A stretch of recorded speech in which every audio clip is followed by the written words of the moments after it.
छगन भुजबळ यांनी मंत्रिपदाचा राजीनामा द्यावा असं नांदगाव तालुक्याचे विद्यमान आमदार सुहास कांदे यांनी भुजबळावर टीकास्त्र सोडले.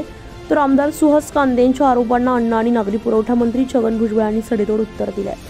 महाराष्ट्र राज्याचे अन्न आणि नागरी पुरवठा मंत्री छगन भुजबळ महायुतीचा धर्म पाळत नसून दिंडोरी लोकसभा मतदारसंघातील नांदगाव विधानसभा मतदारसंघामध्ये राष्ट्रवादी काँग्रेसच्या शरद पवार गटाचा प्रचार करत आहे असा आरोप शिवसेना शिंदे गटाचे नांदगाव तालुक्याचे विद्यमान आमदार सुहास अण्णा कांदे यांनी केलाय.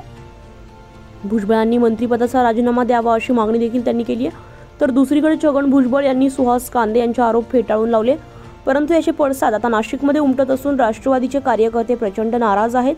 यामुळे याचा फटका आता नाशिक लोकसभेचे शिवसेनेचे शिंदे गटाचे उमेदवार हेमंत गोडसे यांना बसण्याची शक्यता आहे. त्याच्या कारण असंही असू शकतं की दाखवायचे दात वेगळे आणि खायचे दात वेगळे.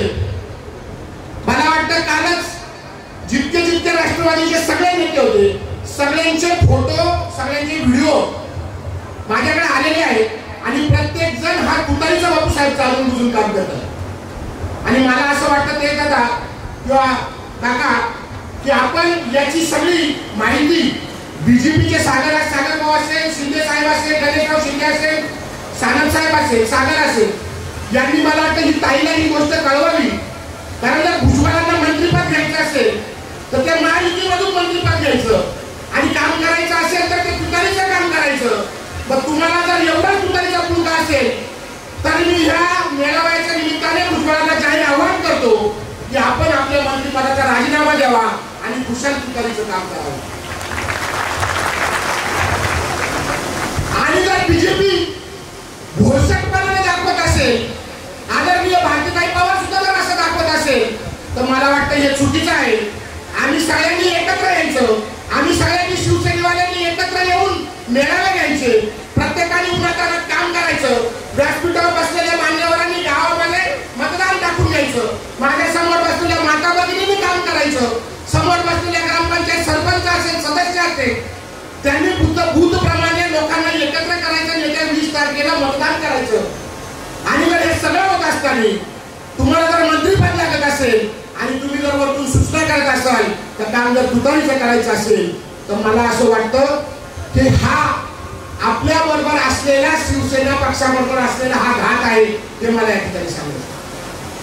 कारण जर समजा नांदगाव विधानसभा मतदारसंघातून जास्त मतदान जर भारतीताई पवारांना पडलं तर ते सगळं क्रेडिट व्यासपीठावर बसलेल्या मान्यवरांना आणि शिवसेनेला जाईल आणि ते आपल्याला जाऊन द्यायचं नाही म्हणून त्यांनी तुतारीचं काम चालू केलं असं म्हणलं तर काही वावड करणार नाही.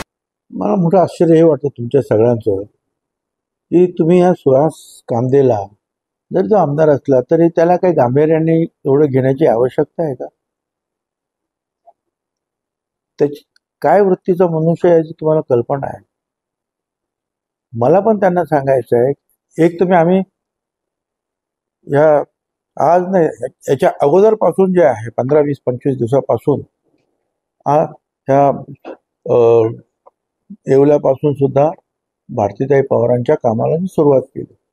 काल सुद्धा मोठी मीटिंग आम्ही घेतली आणि सांगितलं विधानसभेची निवडणूक माझी आहे असं समजा, फक्त कमळावर मतदान करायचं आहे एवढंच लोकांना सांगायचं आहे.